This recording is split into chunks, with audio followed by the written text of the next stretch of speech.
গণতন্ত্রের প্রকৃত স্বাদ মানুষ পাওয়ার সুযোগ হবে। পিআর পদ্ধতির মাধ্যমে নির্বাচন হলে কালো টাকা এবং সন্ত্রাস বন্ধ হবে।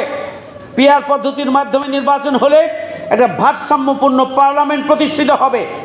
পিআর পদ্ধতির মাধ্যমে নির্বাচিত হলে ছোট ছোট দল সহ সামগ্রিকভাবে একটা জাতীয় ঐক্যের মতো করেই আমাদের পার্লামেন্ট নিজেরা সিদ্ধান্ত নিয়ে রাষ্ট্রকে পরিচালনা করার জন্য ভূমিকা পালন করতে পারবেন।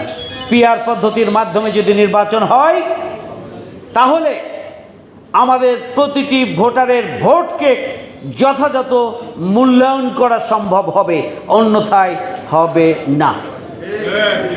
এই জন্য আমরা পিআর পদ্ধতির দাবি জানিয়েছি যে নির্বাচনের জন্য, জাতীয় নির্বাচনের জন্য লেভেল প্লেইং ফিল্ড নিশ্চিত করতে হবে। আমরা বলছি যেনতেনভাবে নির্বাচন নয়, নির্বাচনের জন্য অবশ্যই আইন শৃঙ্খলা বাহিনী সহ নির্বাচন কমিশনকে নিরপেক্ষ ভূমিকা পালন করতে হবে। লেভেল প্লেইং ফিল্ড নিশ্চিত করার মধ্য দিয়ে গ্রহণযোগ্য, অংশগ্রহণমূলক, ফেয়ার একটা ইলেকশনের জন্য ব্যবস্থা গ্রহণ করেই যদি আগামী দিনে